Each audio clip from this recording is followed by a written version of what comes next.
నమస్తే, welcome to I news. నేను సోనియా. అంతరిక్ష పరిశోధనలో చరిత్ర సృష్టించే ఒక సరికొత్త అత్యంత చౌకైన రహదారిని శాస్త్రవేత్తలు కనుగొన్నారు. భూమి నుండి చంద్రుడిపైకి వెళ్ళడానికి ఇప్పటివరకు ప్రపంచ దేశాలు వాడుతున్న దారుల కంటే ఎంతో తక్కువ ఇంధనం ఖర్చయ్యే ఒక అద్భుతమైన మార్గాన్ని అంతర్జాతీయ పరిశోధకుల బృందం గుర్తించింది. అధునాతన కంప్యూటర్ మోడలింగ్ ద్వారా కోట్ల రూపాయల ఖర్చును మిగిల్చే ఈ సరికొత్త చంద్రుడి రహదారిని శాస్త్రవేత్తలు ఎలా కనుగొన్నారు? దీని వెనుక ఉన్న రోదసి రహస్యాల పూర్తి వివరాలు స్పెషల్ స్టోరీలో చూద్దాం.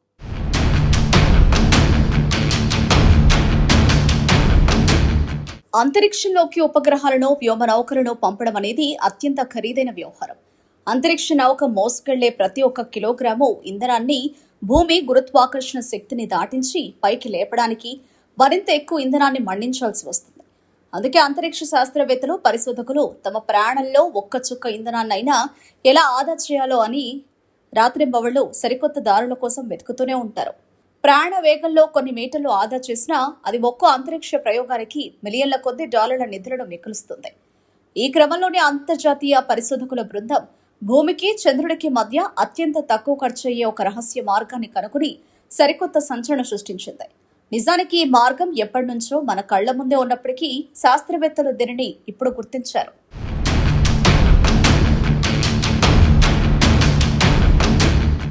ఈ అద్భుతమైన ఆవిష్కరణను అర్థం చేసుకోవాలంటే అంతరిక్షంలో నౌకలు ఎలా ప్రయాణిస్తున్నాయో తెలుసుకోవాలి. రాకెట్ ఇంజిన్లో ప్రయాణం మొత్తం పనిచేయవు, కేవలం కొద్దిసేపు మాత్రమే మండుతాయి. మిగతా ప్రయాణం అంతా అంతరిక్ష నౌకలు, గ్రహాలు, ఉపగ్రహాలు సూర్యుని యొక్క సహజ గురుత్వాకర్షణ శక్తుల ఆధారంగానే రోదశలోని సహజ మార్గాల ద్వారా ముందుకు సాగుతాయి. ఈ మార్గాలనే ఇంటర్ ప్లానిటరీ ట్రాన్స్పోర్టేషన్ నెట్వర్క్ లేదా అంతరిక్ష రహదారులు అని పిలుస్తారు. ఈ మార్గంలో ప్రయాణించడం వల్ల ఎటువంటి అదనపు ఇంధనం అవసరం లేకుండానే ఉచితంగా ప్రయాణ వేగం లభిస్తుంది. అందువల్ల చంద్రుడికి చౌకైన మార్గాన్ని కనుగొనడం అనేది పూర్తిగా భూమి, చంద్రుల గురుత్వాకర్షణ శక్తిపైనే ఆధారపడి ఉంటుంది.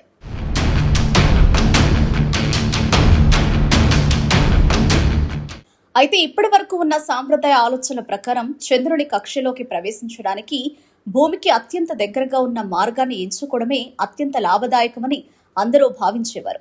కానీ బ్రెజిల్లోని సావోపాలో విశ్వవిద్యాలయ పరిశోధకుడు విటర్ మార్టిన్స్ డి ఒలివెరా, పోర్చుగల్లోని కోయింబ్రా విశ్వవిద్యాలయ పరిశోధకుడు అలాన్ కరెక్ట్ డి అల్మెడా జూనియర్ నేతృత్వంలోని బృందం చేసిన తాజా పరిశోధన ఈ పాత నమ్మకాన్ని పూర్తిగా తిరస్కరించింది. చంద్రుడికి నేరుగా వెళ్లే మార్గం కంటే చంద్రుడి అవతలి వైపు నుండి, అంటే వెనక వైపు నుండి కక్షలోకి ప్రవేశించడం వల్ల చాలా ఎక్కువ ఇంధనం ఆదా అవుతుందని వారు నిరూపించారు. ఈ రహస్య రూట్ను కనుగొనడం వెనుక ఒక పెద్ద గణిత మేధస్సు దాగి ఉంది. థియరీ ఆఫ్ ఫంక్షనల్ కరెక్షన్స్ అని ఒక ప్రత్యేకమైన గణిత ఫ్రేమ్వర్క్ ద్వారా శాస్త్రవేత్తలు ఏకంగా 3 కోట్ల విభిన్న అంతరిక్ష మార్గాలను కంప్యూటర్ ద్వారా సిమ్యులేట్ చేసి పరీక్షించారు. పాత పద్ధతుల్లో ఇంత భారీ స్థాయిలో విశ్లేషణ చేయడం సాధ్యం కాకపోవడం వల్లే ఈ సరికొత్త మార్గం ఇన్నాళ్లు ఎవరికీ దొరకలేదు. ఈ కొత్త రూట్ ద్వారా ప్రయాణించడం వల్ల గతంలో కనుగొన్న అత్యంత చౌకైన మార్గం కంటే కూడా సెకనుకు 58.80 మీటర్ల మేర ఇంధనం వినియోగం తగ్గుతుంది. అంతరిక్ష ప్రయోగాల పరిభాషలో ఈ వేగ మార్పును డెల్టా వి అంటారు. ఈ డెల్టా వి తగ్గడం అంటే తక్కువ ఇంధనం, ప్రయోగ సమయంలో తక్కువ బరువు, ప్రయోగ వ్యయం భారీగా తగ్గడం అని అర్థం.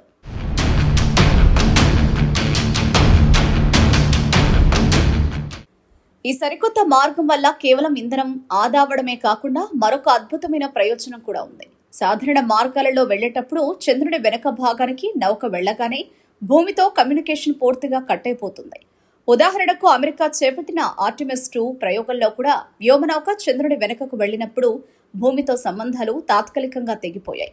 కానీ ఇప్పుడు శాస్త్రవేత్తలు ప్రతిపాదించిన ఈ కొత్త కక్ష మార్గంలో వెళితే ప్రయాణం పొడుగునా భూమిపై ఉన్న నియంత్రణ కేంద్రాలతో నిరంతరాయంగా ఇలాంటి అంతరాయం లేకుండా సిగ్నల్స్ అందుతూనే ఉంటాయి.